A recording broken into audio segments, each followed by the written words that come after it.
और हमारे पास यहाँ पे 3 स्पेसिमेन स्प्लीन के रखे हैं। तो हो सकता है कुछ फीमेल कैडावर के हों, कुछ मेल कैडावर के हों, तो पता ही है, डिसेक्शन तुम लोग ने भी किया है। और अच्छा होता है जब ज़्यादा स्पेसिमेन होते हैं तो हमें वेरिएशंस पता चल जाते हैं। अब जैसे कि यहाँ पे देखें तो एक स्पेसिमेन मैंने ये उठाया, तो ये एक स्प्लीन है, ये स्प्लीन है देखो, और एक थोड़ा सा बड़ा स्प्लीन है।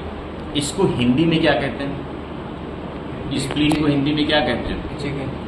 तिल्ली कहते हैं, तिल्ली। अब स्प्लीन के बारे में पढ़ाने से पहले ये काम क्या करती है, पर्पस ऑफ स्प्लीन क्या है, फंक्शन क्या है, वो जान लेते हैं। तो स्प्लीन तुम्हें पता होना चाहिए कि that it is a primary lymphoid organ. तो प्राइमरी लिम्फोइड ऑर्गन किसे कहते हैं? ऐसा तो थाइमस भी है।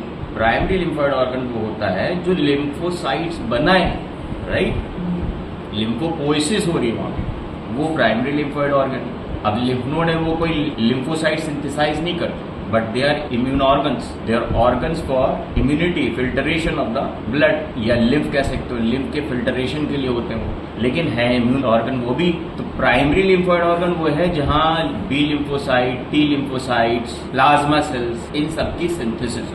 इसके लिए उनके पास लिम्फोब्लास्ट सेल्स होने चाहिए। अब स्प्लीन और थाइमस में जो लिम्फोइड एग्रीगेट्स है, लिम्फोइड फॉलिकल्स, उनके सेंटर में they are pale coloured cells, even in the white pulp, those are lymphoblast cells. और लिम्फोसाइट्स जो होते हैं मैच्योर्ड होते हैं, वो पेरिफेरी में होते हैं। Centre of these follicles you will find is pail colour, वो हो जाते हैं लिम्फोब्लास्ट। तो इस वजह से एक प्राइमरी फंक्शन ये हो गया इसका, it's a primary lymphoid organ, it synthesize lymphocytes including plasma cells. दूसरा एक्शन है इम्यून एक्शन। इम्यून एक्शन का क्या है कि ब्लड के थ्रू जो एंटीजेंस जा रहे हैं वो इंटरैक्ट करेंगे इन सेल्स के थ्रू, तो उन एंटीजेंस के अगेंस्ट सेल मीडिएटेड और ह्यूमरल मीडिएटेड प्लाज्मा सेल्स के थ्रू भी ये एंटीबॉडी प्रोडक्शन कराते हैं। एक एक्शन तो ये है, दूसरा ये है कि फेगोसाइटोसिस के थ्रू भी ये इम्यून एक्शन कॉज कराते हैं। There are lot amount of macrophages also.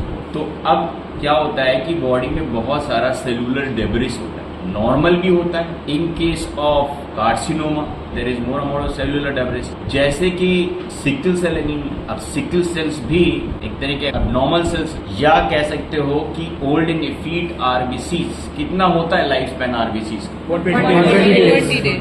तो जो ओल्ड हो जाते हैं RBCs, they are also brought through the circulation. यहाँ पे जो तुम लोगों ने हाई स्कूल में पढ़ रखा है कि spleen is the graveyard of RBC, सबको रटा है। तो ग्रेवयार्ड का मतलब क्या है? मतलब ये है कि आरबीसी जो ओल्ड एंड एजेड आरबीसीज हैं वो यहाँ पहुंचते हैं, उनको फैगोसिटिक एक्शन से ये डिस्ट्रॉय करते हैं, एंड उसका जो वेस्ट प्रोडक्ट्स होते हैं, जो वेस्ट प्रोडक्ट्स कह सकते हैं, या उसका जो ब्रेकडाउन प्रोडक्ट्स ऑफ आरबीसीज होते हैं, वो फिर स्प्लेनिक वेन से लिवर पहुंचा दिए जाते हैं। अच्छा, लिवर में याद आ रहा है वो तुम्हें कि स्ट्रीमलाइन फ्लो होता है, superior mesenteric vein, splenic vein join to from the portal vein. But portal vein का जो ब्लड है वो सुपीरियर मेसेंट्रिक वेन की कंटिन्यूएशन में चलेगा, means that will reach towards the right lobe of the liver, and splenic vein का blood ज्यादा जो है वो लेफ्ट लोब में जाता है। तो इस तरह से ये वाला फंडा याद रखना है कि जो भी स्प्लेनिक वेन के थ्रू जो भी सेलुलर डेब्रिस, जो भी चीजें पास हो रही हैं, वो most of it will reach to the left lobe of the liver. तो एक तो ये हो गया।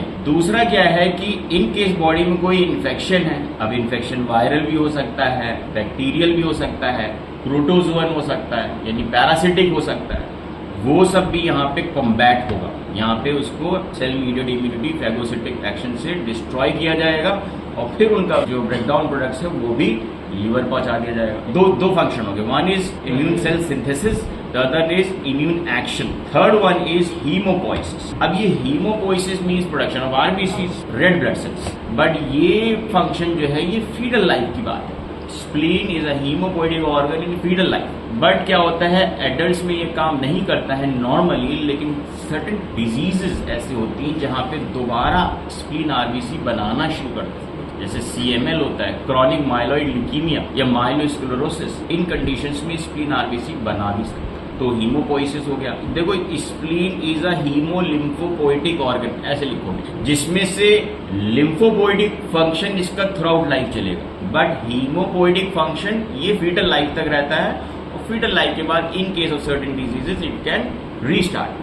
अब और क्या फंक्शन होता है, एक होता है storage of RBC. Gall bladder में पढ़ाया था जैसे, it causes storage of bile, then it also causes release of bile and concentration. तो यहाँ पे क्या करते हैं कि spleen is also said to be a storage site for RBC, but it is mainly a function in lower animals. Human beings में ऐसा नहीं होता है कि स्प्लीन में हमारे पास स्टोरेज है आरबीसी का, क्योंकि पहले बता दिया हीमोपोइटिक फंक्शन फीटल लाइफ में होता है। हाँ, ये कह सकते हो कि एडल्ट में ये WBCs का स्टोर है, क्योंकि यहाँ सिंथेसिस होती है, लिम्फोपोइटिक ऑर्गन है, newly form WBCs can flow out through the splenic when. तो ये सारे इसके मैंने तुमको फंक्शन बताए। तो अब अगर मान लो स्प्लीन ना हो तो हमारा ये नुकसान हो सकता है, स्प्लीनेक्टमी करा लेते हैं लोग। इसीलिए इट्स प्रेफर्ड कि अगर स्प्लीन में कोई ऐसा पैथोलॉजी नहीं है कि हमें पूरी स्प्लीन हटानी पड़े, माइट बी फोकल इन्फेक्शन, तो हम उसका सेगमेंटेक्टोमी कर सकते हैं। You know that spleen has a vascular zones, so spleen has at least 5 vascular segments. तो इसका आइडिया सर्जन को होना चाहिए। वैसे भी एक तो longitudinal axis of the spleen के अलोंग ए वैस्कुलर जोन होता है dividing in upper and lower, एक होता है पोलर पीछे की तरफ, और अपर सेगमेंट और लोअर सेगमेंट में फिर बीच में एक सैंडविच जोन हो सकता है ए वैस्कुलर, जिसकी वजह से इट डिवाइड्स इनटू अराउंड 5 और more vascular segments of the spleen. तो इसका आइडिया अगर सर्जन को है तो उसमें थोड़ा सा टिश्यू निकाल सकता है if it has to be done in need. Segmentectomy से करके काम चलाया जा सकता है, बट इन केस कभी कभार कंप्लीट स्प्लीन हटानी पड़ रही है, स्प्लीनेक्टमी, तो फिर इन फंक्शंस का क्या होगा? ग्रेटर ओमेंटम में था कि जब हम स्प्लीन हटा देंगे तो हम ये देखते हैं कि अगर उसका कोई नॉर्मल टिश्यू बचा है किसी एरिया ऑफ द स्प्लीन में, हम उस थोड़े से पोर्शन ऑफ द स्प्लीन का जो नॉर्मल टिश्यू है उसका छोटा छोटा काट के कीमा बना लेंगे, स्मॉल लिटिल बिट्स में तोड़ देंगे, और वो छोटे छोटे पीसेस ऑफ स्प्लीन को हम ग्रेटर मोमेंटम में इम्प्रेग्नेट कर देंगे ताकि स्प्लीन का टिश्यू बॉडी में रहे। एंड ग्रेटर मोमेंटम में तुम्हें पता है rich blood supply, those are descending vertical branches from the right and left gastroepithelial arteries, तो इसलिए स्प्लीन टिश्यू टेकअप हो जाएगा आसानी से, उसमें फिक्स हो जाएगा, और फिर वो इम्यून फंक्शन हमारा चलता रहेगा, राइट। तो ये है functions of the spleen. Now talking about the anatomy of spleen, सबसे पहले हम इसके ग्रॉस एक्सटर्नल फीचर्स देख लेते हैं। तो देखा जाए तो ये 3 स्पेसिमेंस हैं, तुम लोग को देख के पता चल रहा है ये थोड़ा सा बड़ा है, दैट मीन्स इसका वजन में थोड़ा सा फर्क है, दैट मीन्स जितने भी जिसके पैरामीटर्स हैं वो वेरिएबल होते हैं। बायोलॉजी में हर चीज में एक रेंज होती है, normal range and to a certain extent, but beyond that it becomes splenomegaly. तो अब बात करते हैं नॉर्मल क्या होता है। तो नॉर्मल स्प्लीन देख रहे हो, इसका शेप जो है ये वेज्ड। वेज्ड का मतलब होता है नियरली 4 सरफेसेस होती हैं, बट चारों सरफेसेस अनइवन होंगी, 2 सरफेस कोई बराबर की भी हो सकती है, बट वो एक तरफ से दब रही है। जैसे कि स्प्लीन में इधर वाइडर इधर नैरोअर है, इसमें भी देख लो, आगे यहाँ पे चौड़ा है, इधर से पतला है, और यहाँ से चौड़ा है, यहाँ से पतला है, ऐसे है। देखो ये इसका शेप बन रहा है स्प्लीन का, ठीक। सो ये शेप जो आ रहा है स्प्लीन का, इट इज कॉल्ड वेज्ड। इसको टेट्राहेड्रल भी कह सकते हैं, यानी एक सरफेस ये आउटर है, एक इनर सरफेस जो कि अपर एंड लोअर में है, और आगे की ये बॉर्डर चौड़ा है, तो टेट्राहेड्रल शेप भी कह सकते हो स्प्लीन में। अब बात आती है ये कलर कैसा दिखेगा, पर्पल। अगर हम लाइव सब्जेक्ट में देखेंगे ये डार्क पर्पल कलर का नजर आता है, ठीक है। चूंकि ब्रेकडाउन ऑफ आरबीसी से हीमोलिसिस हो रहा है, तो जाहिर सी बात है कि ब्लड जमा होगा उसमें और हीम होगा, तो इसलिए पर्पल कलर का आएगा। इसका एक निमोनिक है to remember the parameters of size, weight and location. बड़ा आसान सा निमोनिक है, 1, 3, 5, 7, 9, 11 ऑड नंबर्स की रेंज। तो इसलिए उसके हिसाब से आप पैरामीटर्स देख लो। सबसे पहले 1 का मतलब होता है 1 इंचेस इन थिकनेस। ये जो चौड़ाई है, ये चौड़ाई लेफ्ट टू राइट, ये इसकी थिकनेस आ रही है 1 इंच। 1 इंच मतलब 2.5 सेंटीमीटर, 2.5 सेंटीमीटर। फिर उसके बाद आ रहा है 3 क्या है, ये इसकी ब्रेथ है, चौड़ाई 3 इंचेस इसकी चौड़ाई है, यानी 7.5 सेंटीमीटर हो गई। अब सबसे लॉन्गेस्ट पैरामीटर है वो इसका 5 है, क्या इसकी लेंथ, और लेंथ इसकी हॉरिजॉन्टल नहीं होती। I tell you about the orientation that is directed along the 10th rib. तो ये लेंथ है इसकी, ये आ रही है 5 इंचेस मीन्स 12.5 सेंटीमीटर। तो 135 हो गया। अब आता है 7 आउंस। हम इंडियन कल्चर में हम आउंस वर्ड ज्यादा यूज नहीं करते as a unit of weight, but just to complete the mnemonic we have included here as 7 ounces. अब एक आउंस कितना होता है? Around 28 grams. तो 7 आउंसेस विल रीच टू 196 हाँ अप्रोक्सीमेटली 200 ग्राम्स। तो वजन इसका हो गया 200 ग्राम्स, लेकिन निमोनिक के हिसाब से अब 7 आउंसेस याद रखो। अब आता है 9 and 11। ये 9 to 11 रिब्स के बीच में इसकी लोकेशन है। तो 9, 10 and 11 actually those are the ribs which are in lateral relation और आउटर रिलेशन। अच्छा, कंसिस्टेंसी के अगर बारे में पूछे लाइफ में, तो ये सॉफ्ट कंसिस्टेंसी होता है, just like liver organ. You know that this organ is completely peritoneal covered organ, ठीक है। तो ये अपनी जगह पे फिक्स रहता है with the help of 2 ligaments. वो कौन से हैं? लिगामेंट्स, ठीक। वो सपोर्ट होता है, ठीक है, वो बाद में बात करेंगे। अब हम बात करते हैं इसकी लोकेशन। ये बॉडी में तिल्ली कहाँ पाई जाती है? तो ये तिल्ली जो है बॉडी में इधर पीछे बाईं तरफ, in the left upper quadrant और you can say left hypochondriac region. And अगर रीजन्स की बात करें तो it might be reaching into the epigastric region also, क्योंकि जो लेफ्ट मिड क्लैविकुलर लाइन है, अगर उसके मीडियल कोई चीज आ रही है तो फिर वो एपिगैस्ट्रिक रीजन में आ जाएगी, लेफ्ट हाइपोकॉन्ड्रियम से एपिगैस्ट्रिक। लेकिन अब इसका प्रॉपर प्रिसाइज लोकेशन इसका ये है कि इसमें क्या होता है, it overlies to the fundus of the stomach and towards the greater curvature of the stomach, and over to that there is the diaphragm. So spleen actually is interpressed between the fundus of the stomach and the diaphragm on the left side, जिसकी वजह से ये waste हो जाता है। दबाव एक तरफ से ज्यादा पड़ता है, जिसकी वजह से एक तरफ पतली हो जाती है स्प्लीन, ठीक है। तो ये वेस्ट हो जाती है। अच्छा, ये लोकेशन हो गया। अब इसका कहते हैं ओरिएंटेशन। अब ओरिएंटेशन क्या है कि भाई ये तो लोकेशन, अब लोकेशन में ऐसे है, ऐसे है, ऐसे है, ऐसे कैसे है, वो भी जरूरी है। देखो इसमें बताया था एक लॉन्गिट्यूडनल लेंथ बताई थी, दैट वाज अराउंड 5 इंचेस, वो लेंथ है। तो लेंथ ऑफ द स्प्लीन जो है वो हॉरिजॉन्टल नहीं बल्कि टिल्टेड है, obliquely directed downwards, forwards and laterally along the direction of the 10th rib. So इसका जो ये है longitudinal axis that is directed around 45 degrees bent from the horizontal। वैसे भी एक ज्योमेट्री में थ्योरम था that the 3 angles of a triangle is equal to 180 degree. तो इसका मतलब ये है कि अगर ये 45 डिग्री उधर से 45, यानी कि ये हॉरिजॉन्टल के, मतलब अपने आप समझ में आ जाएगा, ये 45 है तो ये हॉरिजॉन्टल के 45 डिग्रीज पे रहेगी। External features of the spleen is an organ which has 2 surfaces, the outer surface that is in relation to the chest wall and other one is the vessel। इसमें 3 बॉर्डर्स होते हैं, एक upper border होता है, एक lower border होता है, एक इंटरमीडिएट बॉर्डर होता है। ऐसा शेप होता है देखो इसमें, ऐसा, ठीक है। ये वाला आगे वाला एंड है, ये पीछे का है। तो 2 पोल होते हैं इसमें। This is called the anterior pole, it is placed in position like this. तो ये इसका एंटीरियर पोल है, that is directed downward, forward and laterally, which is a blunted pole, broad and blunt pole. Posterior pole is pointed, ठीक है। ये 2 पोल हो गए, 2 surfaces हो गई, 3 बॉर्डर हो गए। अब 2 एंगल्स भी हैं। तो चूंकि एंटीरियर पोल इसका ब्रॉड है तो इसमें 2 एंगल बनते हैं। अब चूंकि ये ट्रायंगुलर स्पेस बन रही है तो ट्रायंगल में एक बेस होता है, 2 साइड होते हैं। तो इसको हम बेस अगर मान लें तो ये एंटेरोबेसल है, ये पोस्टेरोबेसल, 2 एंगल बन गए। Anterobasal angle is actually between the upper border and the base, ठीक है।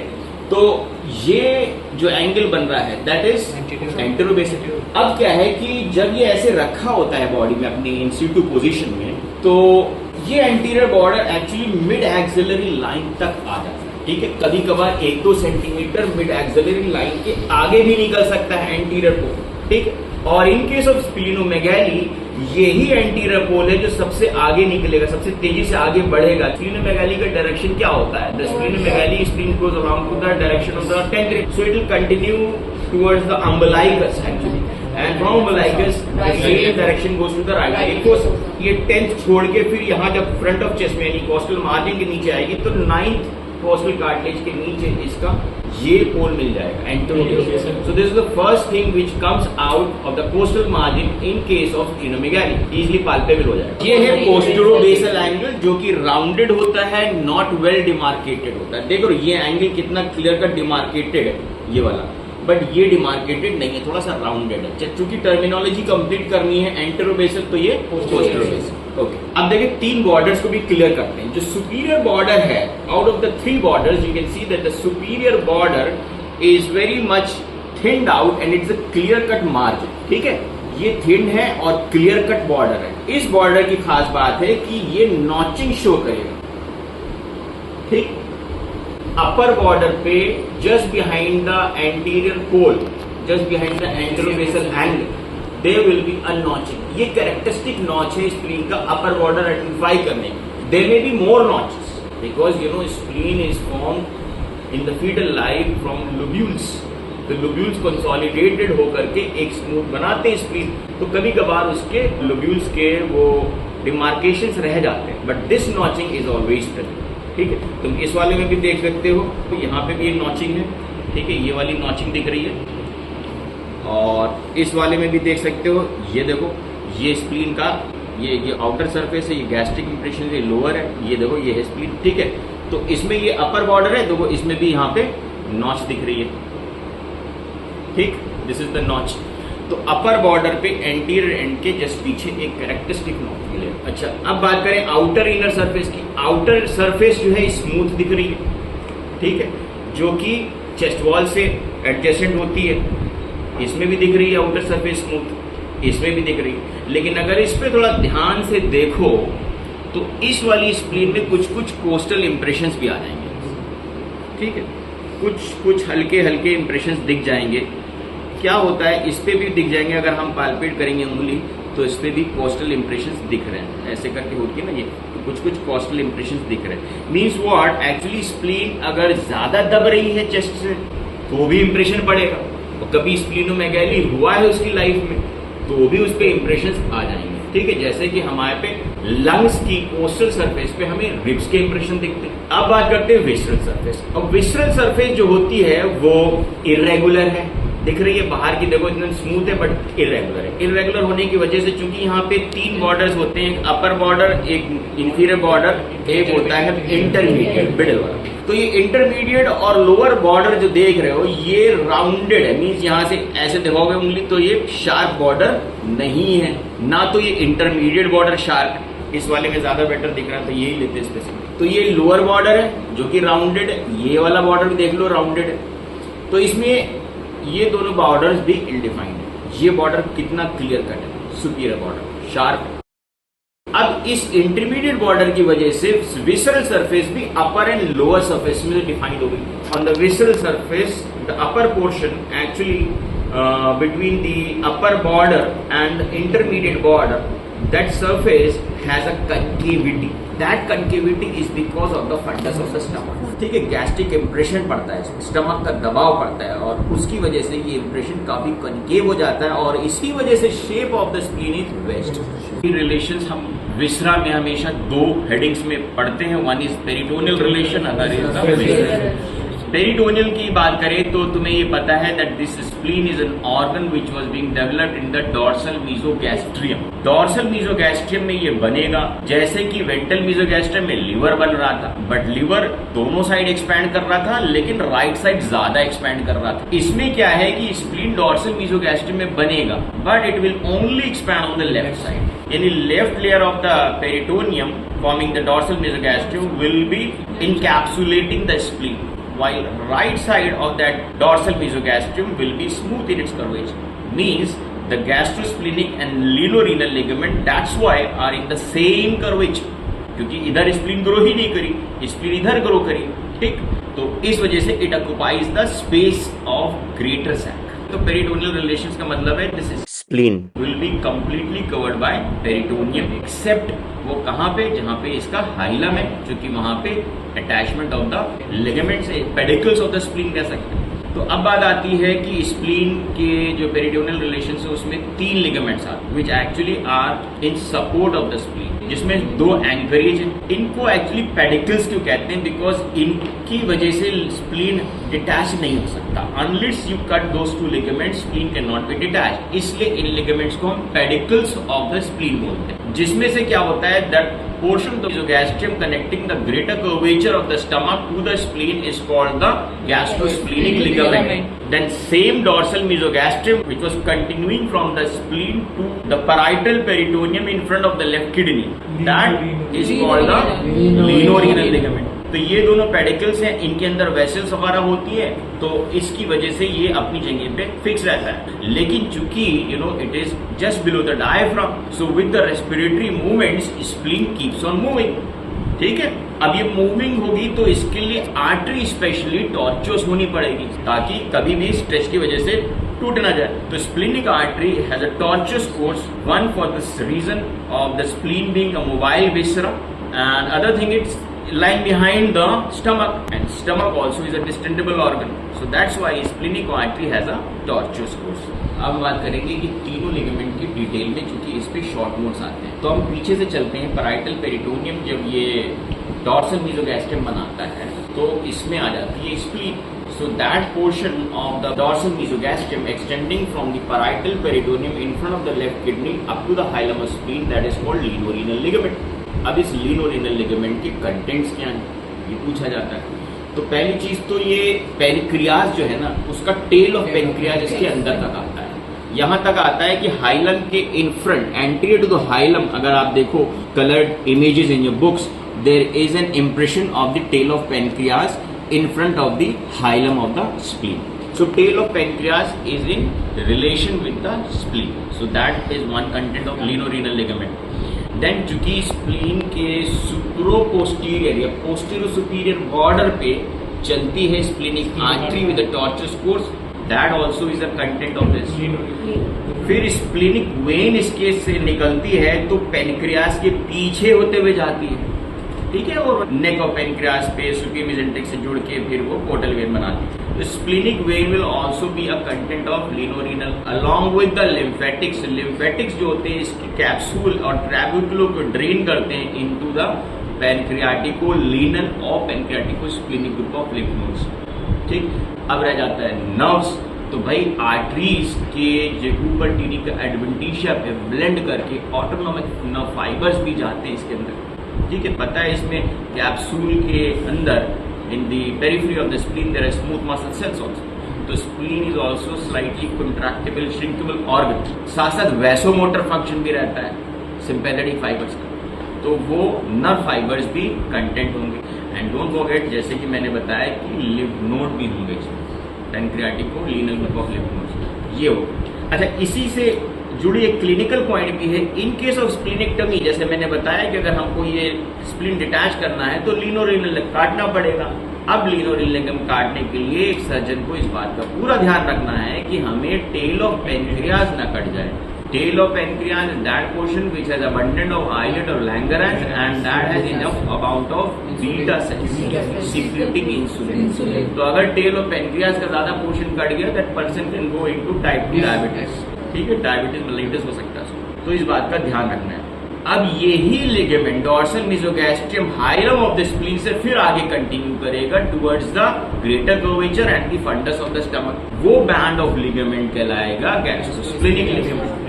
अब उसमें क्या स्ट्रक्चर्स पास होंगे, वही splenic artery when it gives it's terminal 5 or more branches, the segmental branches of the spleen.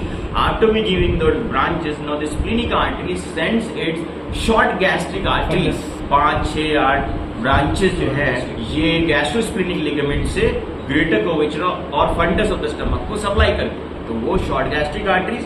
दूसरी एक ब्रांच रहती है जो अलोंग द ग्रेटर कर्वेचर नीचे डिसेंड करती है from the left side, and that is called left gastrosplenic artery. That also will be a content of gastrosplenic ligament. Need not to mention, जब artery लिख रहे हो तो वेन भी लिखनी, वही सारी वेन जो है स्प्लीनिक वेन की ट्रिब्यूटरीज बनेंगी।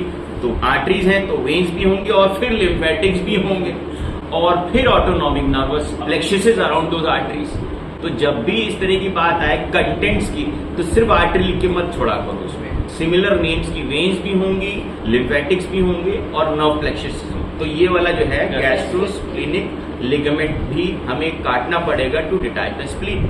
इसमें क्या खास बात ध्यान रखनी है कि स्प्लीनिक आर्टरी की वो ब्रांचेस नहीं कटनी चाहिए, वरना स्टमक का इस्चीमिया हो जाएगा। ठीक है, तो गैस्ट्रोस्प्लीनिक लिनोरिनल लिगामेंट काटते वक्त हमें इससे ध्यान रखना है कि सिर्फ segmental branches to the spleen और segmental tributaries from the spleen to the splenic vein वो कटनी चाहिए हाइलम से चढ़ा के, लेकिन स्प्लीनिक आर्टरी की कोई अदर ब्रांच नहीं कटनी चाहिए, ना तो वेन्स और टेल ऑफ पेनक्रियाज, ये सब बचाना है स्प्लीनेक्टोमी में। अब एक लिगामेंट और है जो कि इसके लिए पेडिकल नहीं है, मतलब हमें उसको काटना नहीं पड़ेगा स्प्लीनेक्टोमी के लिए। So that's not a pedicle, that's not an attachment to the spleen, but that is secondarily a support for the spleen. यानी कि स्प्लीन अपनी पोजीशन पे रखी है तो एक हॉरिजॉन्टली प्लेस लिगामेंट है जो इसको नीचे से सपोर्ट दे रहा है, and that ligament is called phrenicocolic ligament.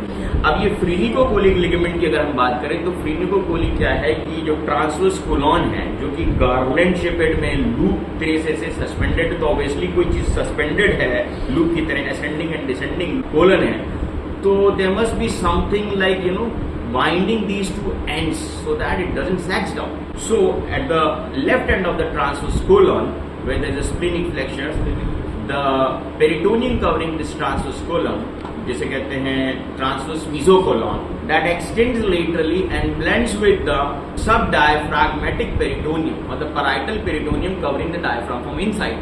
So that is phrenicocolic ligament. इसके तीन इंपॉर्टेंट काम हैं। एक तो ये है कि ये बताया भी कि ये स्प्लीनिक फ्लेक्चर को उठा के रखेगा। Remember right and left flexure of the transverse colon में राइट थोड़ा नीचे है, लेफ्ट वाला उठा हुआ है, स्प्लीनिक फ्लेक्चर काफी ऊपर है। दूसरा ये secondarily it is providing a support for the suspension of the spleen over to this, that's why it's called sustentaculum lienis. तीसरा एक चीज ये है कि ये लेफ्ट पैराकोलिक गटर यानी कि डिसेंडिंग कोलन के लेटरली जो स्पेस है हमारी पेरिटोनियल कैविटी में ग्रेटर सैक में, वो है left paracolic gutter space. Gutter को ये अपर लिमिट डिफाइन करता है, means it limits this left paracolic gutter. So in case of ascites the fluids will not reach up till the spleen. So तीन important functions हैं। इस तीन functions इसमें क्या क्या हो गए ये तुम्हें याद रखने हैं। It is providing first of all anchorage to the splenic flexure to hold this flexure up. Other one is providing support for the spleen. Third one, it demarcates or it limits the upper limit of the left paracolic gutter. Now for your academic interest, I should tell you that there is this ligament splenocolic ligament also. Now this is a continuation from the visceral peritoneum covering the splenic flexure of the colon to the capsule of the spleen, which also is a visceral peritoneum. So it also is a modification of greater omentum. This will also help to elevate the splenic flexure of the colon. Now here you are seeing is phrenicosplenic ligament. This also is a modification of greater omentum. This ligament is in continuation with the gastrosplenic ligament connecting the upper portion of the spleen to the parietal peritoneum covering the diaphragm on its undersurface. So this also will be a support for the spleen. तो ये हो गया peritoneal relations. अब हम बात करेंगे visceral relations of the spleen. We are talking is about the visceral relations. ठीक है, तो आउटर सरफेस पे मैंने बताया कि यहाँ पे ये हो गया गैस्ट्रिक इंप्रेशन। अच्छा, हाइलम के बारे में बता रहे। Hilum is on this gastric impression on the surface between the superior border and the intermediate border. There you will find hilum, not below to the intermediate border. Intermediate border के ऊपर रहेगा hilum. ठीक है, gastric impression जहाँ पे होता है। अच्छा, इस हाइलम में ऑब्वियसली वो पेडिकल्स जाते हैं, segmental branches of the splenic artery, when, tributaries होती हैं स्प्लीनिक वेन की, और क्या होता है सिंपैथेटिक नर्व प्लेक्सस होते हैं, स्प्लीनिक प्लेक्सस होता है, और क्या होगा लिम्फेटिक्स होते हैं। इस हाइलम ऑफ द स्प्लीन का एंटीरियर एंड जो है वहां पे टेल ऑफ पेनक्रियास का इंप्रेशन आएगा, याद रखना, जो कि टेल ऑफ पेनक्रियास के अपर बॉर्डर पे चल रही थी स्प्लीनिक आर्टरी, और वेन तो पीछे थी। यानी हाइलम के जो वैस्कुलर स्ट्रक्चर्स हैं उनके आगे स्प्लीन रहेगी। ठीक है, याद रहे। तो हाइलम में anterior most impression at the anterior end of the hilum you find is the impression for tail of pancreas. अब एक इंप्रेशन ये वाला जो है इंटरमीडिएट बॉर्डर और इंफीरियर बॉर्डर में पीछे की तरफ, there will be impression for the left kidney, is called the renal. याद रखना कि सुप्रारीनल से नहीं टच करेगा। सुप्रारीनल स्टमक के पोस्टीरियर रिलेशन में रहे, स्टमक के पोस्टीरियर रिलेशन में सुप्रारीनल आता है। स्प्लीन से सिर्फ किडनी टच होगी, नॉट सुप्रारीनल। ठीक है, so that's why this surface is the renal impression. अब बात आती है जो anterior pole है, that you know this intermediate border actually diverges like a Y. So partly it reaches to the anterobasal angle, partly it reaches to the posterobasal angle. तो ये जो anterior pole का visceral surface है, that will be in relation to the splenic flexion of the colon. इसलिए इसको colic impression कहते हैं. ठीक, तो ये हो गई इसकी visceral relations. अब बात करते हैं इसके parietal relations. अब जब ये यहाँ पे रखा है तो सबसे पहले तो I told you it has a capsulated covering, वो पेरिटोनियम है, visceral peritoneum which is a mesothelial lining made up of simple squamous epithelial cells. ठीक, तो वो कैप्सूल इसका अपना है. उसके बाद इसके पास टच होगा तो parietal layer of the peritoneum covering the diaphragm from inside. So the space between the visceral peritoneum covering the spleen and the parietal, that means it is separated from the diaphragm by the greater sac. लेकिन वो space compress हो चुकी होती है, touch हो रहा होता है. ठीक है, पैराइटल पेरिटोनियम से. Then parietal peritoneum underlining the diaphragm, then उसके बाद आएगा डायफ्राम. ठीक, डायफ्राम. डायफ्राम के बाद अगर आप you know we are talking is about a perforating needle from inside to outside. We are counting the structures. Spleen हो गया, स्प्लीन का visceral peritoneum, then you have greater sac. Then you have is the parietal peritoneum lining the diaphragm on inside. Then you have is the musculature of the diaphragm. Then diaphragm के अंदर पहुंची needle तो क्या मिला उसको? The parietal pleura covering the diaphragm. ठीक? Then मिलेगी pleural cavity. Then और आगे बढ़े तो parietal pleura lining the chest wall from inside, that is called the costal pleura. ठीक है? Diaphragmatic pleura, pleural cavity, costal pleura, and then you will find is the ribs and the intercostal muscles. Intercostal muscle में innermost कौन सी होती है? Transversus thoracic, then internal intercostalis, then external intercostalis, और फिर अगर यहाँ पे if you talking is about the latissimus dorsi भी क्रॉस हो रही होती है, वो निकलेगी. then you reach the deep fascia, then superficial fascia, then the skin. ये हमने जो पैटर्न बताया है इनसाइड टू आउटसाइड, इसमें दो कैविटीज परफोरेट हो रही है. कौन कौन सी? Greater sac and peritoneal cavity and pleural cavity. ठीक, ये इसलिए बताया, ये बहुत इंपॉर्टेंट है बिकॉज हमने जो पढ़ा दिया वो इनसाइड टू आउटसाइड, लेकिन ये होगा outside to inside in case of splenic puncture. जब हमें स्प्लीन में लंबर नीडल, देखिए जैसे लंबर एनेस्थीसिया देते हैं, स्पाइनल एनेस्थीसिया देते हैं या लंबर टैपिंग करते हैं सीएसएफ की, वो नीडल हम यूज कर सकते हैं for collecting a sample from the spleen और टू मेजर द इंट्रास्प्लेनिक प्रेशर. ठीक, या डाई इंजेक्ट करनी है तो वो हम इंटरकॉस्टल स्पेस में डालेंगे. और कौन सी? नाइन्थ इंटरकॉस्टल स्पेस में ही कह सकते हैं, क्योंकि अगर हम मिड एक्सिलरी लाइन में डालेंगे तो 10th इंटरकॉस्टल स्पेस कहीं नहीं सकते, because 10th is the lowest lying rib in the mid axillary line. तो 9th इंटरकॉस्टल स्पेस का बेस्ट रूट है. लेकिन अगर स्प्लीनोमेगाली है तो हम मिड एक्सिलरी लाइन में भी दे सकते हैं. There also it will be the 9th intercostal space, but पीछे हम 9th और 10th दोनों में दे सकते हैं. तो ये जो है स्ट्रक्चर्स पियर्सिंग इसलिए बताया, इस पे क्वेश्चन आता है, और नहीं तो इस तरह का एमसीक्यू जरूर आता है कि what are the cavities pierced while drilling to reach the spleen. यानी स्प्लीनिक पंक्चर में दो कैविटीज दोनों ही आर पार हम जाएंगे. तो ये हो गया about the visceral relations, peritoneal relations. अब बात करते हैं आर्टीरियल सप्लाई. ठीक, बहुत इंपॉर्टेंट है. Now we talking is about the arterial supply of the spleen. तो जैसे कि बता दें पहले भी तुमको कि स्प्लीन का ये है orientation.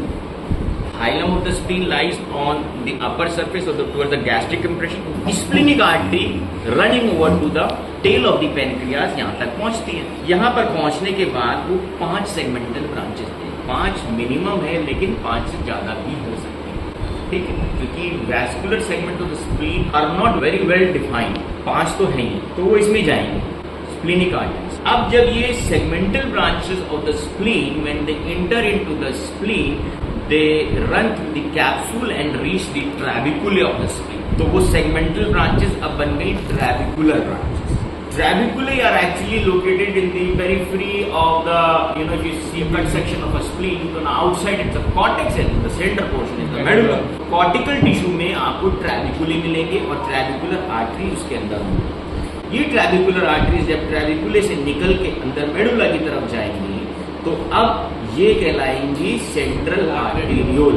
Now they will get surrounded by lymphocytes. अगर ये टी लिम्फोसाइट्स की एक शीट इसको कवर कर लेगी तो if you see a transverse cut section you will find the central arteriole in the centre surrounded by a group of T lymphocytes. Now this is called PALS, periarteriolar lymphatic sheath, or some authors may even write it as periarterial lymphatic sheath। ठीक है, arteriole के साथ lymphoid word use किया गया, यानी पेरीआर्टीरियोलर lymphoid sheath या पेरीआर्टीरियल lymphatic sheath. ठीक, तो ये है एक्चुअली, इसको कहते हैं व्हाइट पल्प। दूसरा एक और पॉइंट ये है कि यही ट्रेबिकुलर आर्टरी जब सेंट्रल आर्टरी बनती है, अगर इनके सराउंडिंग में बी लिम्फोसाइट्स जम गए, B lymphocytes means they are the apparatus to synthesize antibodies. So if there is a sheath of B lymphocytes surrounding to a central arteriole, then it is called Malpighian corpuscle। याद रखना, Malpighian corpuscles आपको kidney में भी मिलते हैं। क्या होता है? ग्लोमेरुलस पल्मोनेंस कैप्सूल ये बनाता है Malpighian corpuscles किडनी, यानी कि ये PALS periarterial lymphatic sheath plus the Malpighian corpuscles, ये है white pulp of the spleen. ये थोड़ा पेरिफेरल होगा लोकेशन। अब यही सेंट्रल आर्टेरियल और सेंटर में जाएगी टुवर्ड्स द मेडुला। अब इनको कहते हैं स्ट्रेट ब्रांचेस। ये straight branches is also called penicillar arteries. Pencil straight होती है तो पेंसिल की तरह से याद रखना, these are straight branches directed towards the medulla। Now these straight branches, the penicillar branches, they will get surrounded by epithelioid cells। They might get lymphocytes or macrophages or reticulocytes surrounding to these penicillar arteries, and these are called ellipsoids या ellipsoidal arteries। These ellipsoidal arteries now have two options to reach in the centrally placed the venous sinusoids। There are venous sinusoids deep down into the medulla of the spleen। तो एपिथेलियोइड्स और Venus सिनुसॉइड के बीच में अभी space, वो रास्ता या तो ये क्लोज सर्कुलेशन से गुजरेगा या ओपन सर्कुलेशन से गुजरेगा। तो नॉर्मली क्या होता है, मेडुला में the parenchyma of the spleen, the splenic tissue itself has medullary cords. They are arranged in cord like manner. So those are called medullary cords of Billroth.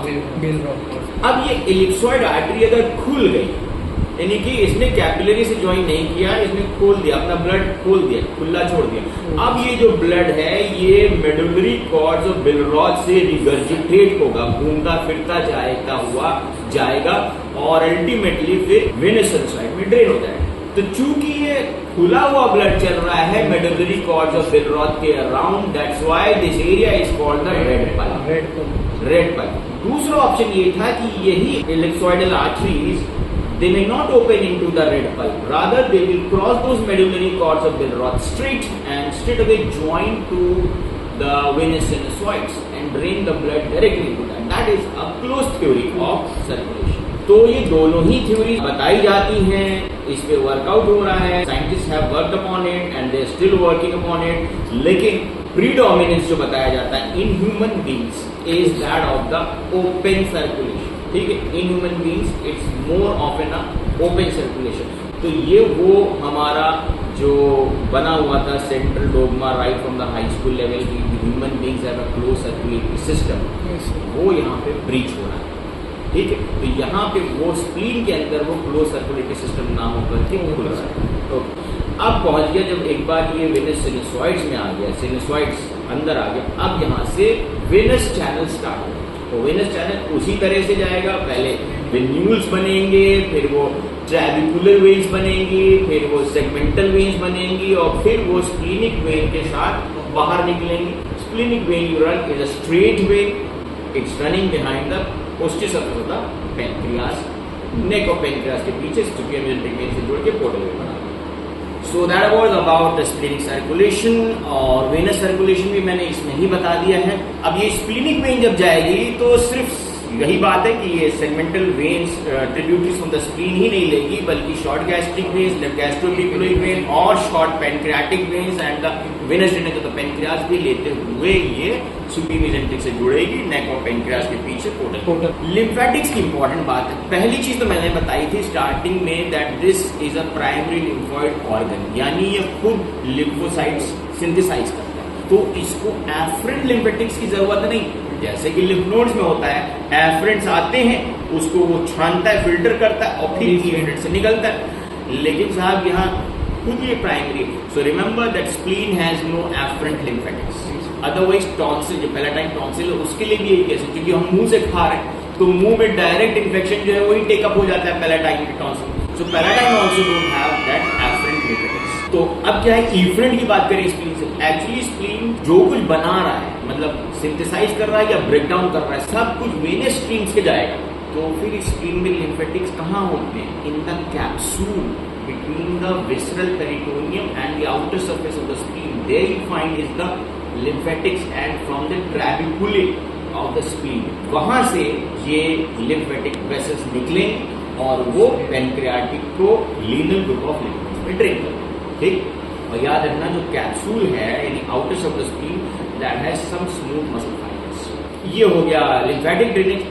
अब हम बात करते हैं nerve supply of the spleen. तो भाई nerve supply की बात करें तो from the coeliac plexus which has contribution from the greater and lesser splanchnic nerve, sympathetic fibres plus vagal, right and left vagus, वो सीलिएक प्लेक्सस से, क्योंकि they are diverging branches from the coeliac trunk, तो splenic artery जब निकलती तो splenic artery की tunica adventitia पे these autonomic fibres run along with the arteries and through the arteries they reach into the spleen. अब spleen में जाकर के सिंपैथेटिक नर्वस सिस्टम क्या कराएगा? बेसिकली ये है तो वैसोमोटर, यानी वेसल्स का, आर्टरीज का कंस्ट्रक्शन कराता है। साथ साथ जैसे मैंने बताया कि in the periphery of the capsule of the spleen there are smooth muscles fibers also, so it might also cause for the shrinkage of the spleen, and these fibers are also sensitive, means they also have afferent nerve fibers. ठीक, वो हम referred pen में बताएंगे। फिलहाल इतना जान लो, in case of stretching of the spleen, like you know, हर विसरा में स्ट्रेच रिसेप्टर्स होते हैं, तो आफ्टर अ सर्टेन एक्सटेंट कोई भी विसरा, वैसे तो कहते हैं डिस्टेंटेबल ऑर्गन है स्टमक, ब्लैडर भी डिस्टेंटेबल है, गॉल ब्लैडर भी डिस्टेंटेबल, कोई भी डिस्टेंटेबल ऑर्गन होता है एक लिमिट तक उसका स्पैन होता है। Beyond to that if it extend, यानी स्टमक भी अगर हम 4 किलो खा लेंगे तो खिंच जाएगा, ब्लैडर हमारा 500 ग्राम के बाद ब्लैडर भी तनाव में आ जाता है। गॉल ब्लैडर में बताया 30 से 50 ml तक की कैपेसिटी, अगर हमारी 60-70 ml भर गया तो गॉल ब्लैडर का भी पेन हो जाएगा।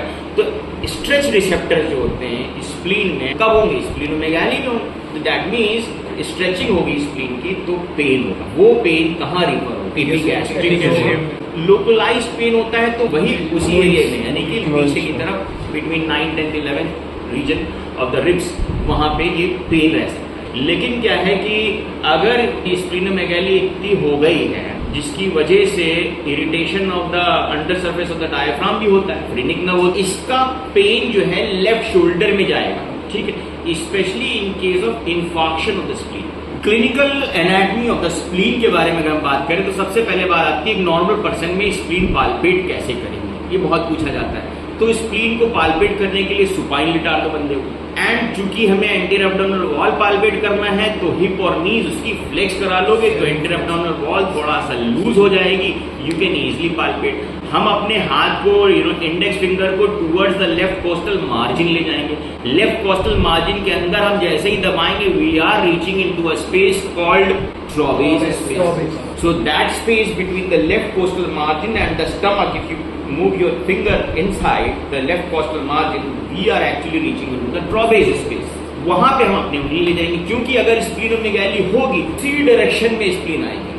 Between the stomach and the costal margin he spleen बाहर आती है, वही ट्रॉबेज स्पेस है, वहां पे हम उंगली डाल के पाल्पेट करेंगे। अच्छा, अब क्या है कि इस बंदे से कहेंगे कि सांस लो, खींच के सांस, क्योंकि अगर मैसिव स्प्लीनोमेगाली नहीं हुई है, यानी कि कोस्टल मार्जिन को क्रॉस करने के लिए स्प्लीन का साइज डबल होना पड़ेगा। If spleen grows double its size then only it will cross the left costal margin. तो यानी कि हमें इजीली पाल्पेबल हो रही है, इसका मतलब बहुत समय गुजर गया स्प्लीनोमेगाली, और अगर थोड़ा स्प्लीनोमेगाली है वो हमें कोस्टल मार्जिन पे नहीं होगी, उसके लिए हमें अंदर डालना पड़ेगा। लाइक यू नो ऐसे पाल्पेट करेंगे, इंडेक्स फिंगर को हम रेडियल साइड से पाल्पेट करेंगे डेप्थ कोस्टल मार्जिन के डीप जाके ट्रॉबेस स्पेस में, और उसे कहेंगे डीप इंस्पिरेशन। जब वो सांस खींचेगा, डायफ्राम नीचे आएगा, स्प्लीन नीचे आएगी, तो हो सकता है कि हमें टच हो अगर स्प्लीनोमेगाली, ठीक। और एक्सपायरेशन में वो फिर वापस चली जाएगी। तो इंस्पिरेशन में अगर स्प्लीन टच हो रही है और एक्सपायरेशन में स्प्लीन टच नहीं हो रही है, that is called Kastel sign. Kastel sign is when you palpating the spleen in the Trowbridge space. In case of deep inspiration, you will feel the enlarged spleen, but in case of expiratory phase, you will not feel the spleen. That is called Kastel sign. ठीक, ये important point है इसका। ये क्या है, ये चीज तो पाल्पेशन हो गई, लेकिन साहब ये परकशन भी कर सकते हैं। परकशन में क्या होता है, आप ऐसे डिजिट रखोगे मिडिल फिंगर पे, यू नो ये क्लिनिकल पढ़ाया जाता है, रिस्ट पे फ्लेक्शन आएगा, आपको मिडिल फिंगर से आप टैप करोगे, तो ये डलनेस एंड रेजोनेंस का ये भी फैक्टर है। कास्टल साइन एक्चुअली परकशन से ही रिलेटेड क्या है कि अगर इंस्पिरेशन पे इसी पॉइंट पे यानी ट्रॉबेज स्पेस में अगर डलनेस आ रहा है इंस्पिरेशन पे, then it is dull note, और एक्सपायरेशन में इट विल बिकम रेजोनेंट, तो that is a costal sign, that is called costal sign. वो परकशन से रिलेटेड है, not for palpation, but percussion से ज्यादा इंपॉर्टेंट है।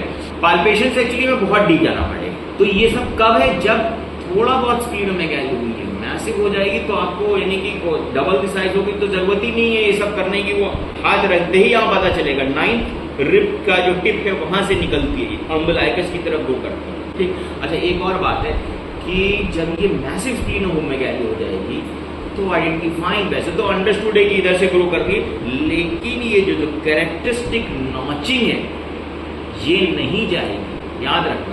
Even in splenomegaly you will find this characteristic notch on palpation, यहाँ तक umbilicus तक भी आ जाएगी, ये नॉचिंग रहेगी, ठीक है। ये भी एक पहचान है while palpating the spleen in case of splenomegaly। तो जब यहाँ तक आए हैं हम लोग, इतनी बात कर लिए, तो स्प्लीनोमेगाली के कॉजेज भी रिवाइज कर लेते हैं। तो स्प्लीनोमेगाली चूंकि जैसे पर्पस फंक्शंस बता ही चुके हैं तुमको स्प्लीन के क्या हैं, तो चूंकि इसका एक काम है जैसे ग्रेवयार्ड ऑफ आरबीसी रटे हो, तो खाली आरबीसी का नहीं, जैसे मैंने बताया old unfit RBC, cellular debris, carcinoma cells, है ना, तो प्लस यू नो आरबीसी का अगर ब्रेकडाउन हो रहा है, जैसे हीमोलिटिक डिसऑर्डर्स, ठीक है, सिकल सेल एनीमिया हो गया, ल्यूकीमियाज हो गए, ठीक है, ऐसी कंडीशन जहाँ सेलुलर ब्रेकडाउन ज्यादा हो रहा है, हीमोलिसिस ज्यादा हो रही है, ये कार्सिनोमा केस है, उन केसेस में ब्लड कैंसर है, तो उस कंडीशन में स्प्लीन बढ़ जाता है, स्प्लीन का वर्कलोड बढ़ गया है भाई, उसको ज्यादा से ज्यादा मैक्रोफेजेस से खाना, इतना सारा डेब्रिस आ रहा है, सेलुलर डेब्रिस। अब इसी से रिलेटेड एक और चीज है कि कभी कभार प्री मेच्योर आरबीसीज का डिस्ट्रक्शन होने लगता है, ठीक है, 120 डेज का लाइफ स्पैन है, लेकिन उससे पहले ही young RBCs, premature RBCs का डिस्ट्रक्शन होने लगे, इसको कहते हैं बंटीज डिजीज, ठीक। तो इस कंडीशन में क्या होगा, there will be a congestive splenomegaly. So premature destruction of RBCs is Bunty's disease, where there will be a congestive splenomegaly, means spleen में blood भरा, ठीक। अब एक चीज होती है स्प्लीनोमेगाली की, दैट वाज डेब्रिस वाला सेलुलर हो आरबीसीज का, एक होता है माइक्रो ऑर्गेनिज्म। माइक्रो ऑर्गेनिज्म में जैसे वायरल हो सकता है, infectious mononucleosis, HIV, these are certain conditions जिसमें स्प्लीनोमेगाली होगी। दूसरी कंडीशन ये होती है बैक्टीरियल, जैसे बैक्टीरियल में एक होती इन्फेक्टिव एंडोकार्डाइटिस, साल्मोनेला टाइफी वाला इन्फेक्शन। दूसरा है सिफिलिस, इसमें भी स्प्लीनोमेगाली होगी, ठीक। अब आता है पैरासिटिक मलेरिया, सबसे ज्यादा जो most common cause of splenomegaly India में वो है मलेरिया, तो मलेरिया एक वन रीजन हो गया। टॉक्सोप्लाज्मोसिस एक चीज होती है, ठीक है, इसमें भी स्प्लीनोमेगाली मिल जाएगी आपको। अच्छा, तो ये तो हो गए डेब्रिस वाला, सेलुलर डेब्रिस का कारण बनेगा हीमोलिसिस वगैरह से। दूसरा हो गया माइक्रो ऑर्गेनिज्म के कारण बता दी। अब एक होता है सिस्टमिक कॉज। सिस्टमिक कॉज वो है, वो रिवर्स, यानी ब्लड वापस आ रहा है, आगे नहीं जा रहा है, वो क्या होता है, लिवर का कॉज, हेपेटिक सिरोसिस, यानी लिवर सिरोसिस हो गया। जैसे एक होता है non alcoholic fatty liver disease, इन कंडीशंस में भी अगर स्प्लीनिक वेन का ब्लड आगे ही नहीं बढ़ रहा है, पोर्टल वेन से वापस आ रहा है तो सारा ब्लड वापस स्प्लीन में पहुंच रहा है, तो फिर स्प्लीनोमेगाली, यानी it can be a cause secondarily to the hepatomegaly. अब वो वायरल हेपेटाइटिस हो, फैटी लिवर डिजीज हो, सिरोसिस हो, यानी पोर्टल हाइपरटेंशन की वजह से भी स्प्लीनोमेगाली हो जाएगी। ठीक, तो ये सब हो गया स्प्लीनोमेगाली के कॉजेस। स्प्लीनोमेगाली टॉपिक हो गया। अब हम बात करते हैं इसको मेजर कैसे कर सकते हैं। वो फिर आती है बात स्प्लीनिक पंक्चर। स्प्लीनिक पंक्चर यानी स्प्लीन हमारी जो नॉर्मल इंसिटू लोकेशन है वो पीछे है, तो वहां 9, 10 और 11 के बीच में, यानी there are 2 intercostal 9 and 10 intercostal space, किसी में भी हम निडल डाल करके परफोरेट करके स्प्लीन का टिश्यू ले सकते हैं, या उसका इंट्रा स्प्लीनिक प्रेशर ले सकते हैं, या डाई डाल सकते हैं। लेकिन बार बार किताबों में कहीं लिखा रहता है मिड एक्सिलरी लाइन में, तो याद रखना कि मिड एक्सिलरी लाइन में हमारे पास सिर्फ 9th इंटरकॉस्टल स्पेस होगी, 10th इंटरकॉस्टल स्पेस नहीं होगी, because that is the lowest lying rib in the mid axillary line. तो वहां पे हम सिर्फ 9th इंटरकॉस्टल स्पेस में ही ड्रिल करेंगे। अब जल्दी से बात करते हैं, हमने यहाँ से जब नीडल डाली in the 9th intercostal space, सबसे पहले skin, superficial fascia, deep fascia, then you have latissimus dorsi, intercostal muscles perforate करेंगे। इंटरकॉस्टल मसल्स परफोरेट करने के बाद parietal pleura, then pleural cavity, then pleura covering the diaphragm, then you will perforate the diaphragm, then you will perforate the parietal peritoneum underlying the diaphragm, then you will reach the greater sac, then the visceral peritoneum covering the spleen, and then you will reach in the splenic parenchyma। ये सारी चीज पता होनी चाहिए, क्योंकि अगर आप anaesthetist बन रहे हो ये सारे काम उसमें ही आ जाते हैं, या आप इंटरवेंशनल रेडियोलॉजिस्ट बन रहे हो तो भी पता होनी चाहिए सारी चीजें, लेयर्स परफोरेट कैसे कौन कौन सी होंगी। हम स्प्लीन के अंदर पहुंच गए। अब इंट्रास्प्लीनिक प्रेशर भी हम ले सकते हैं, that is actually reflection of the portal hypertension. ठीक, दूसरा ये है कि हम इसमें डाई इंजेक्ट कर सकते हैं। अगर डाई इंजेक्ट कर देंगे तो वो पोर्टल सर्कुलेशन में फैल जाएगी और फिर हम इसका स्काईग्राम ले लेंगे, तो हमें क्या मिल जाएगा, पोर्टोकेवल एनास्टोमोसिस, पोर्टोसिस्टमिक एनास्टोमोसिस के जो डायलिटेशंस होते हैं, कम्युनिकेशंस होते हैं जो खुल जाते हैं, जैसे कैपिट medusae, oesophageal viruses, internal hemorrhoids, ये सारे चैनल्स हमको स्काईग्राम में मिल जाएंगे अगर हम रेडियोपिक डाई इंजेक्ट कर रहे हैं। ठीक है, तो स्प्लीनिक पंक्चर की ये इंपॉर्टेंस होगी।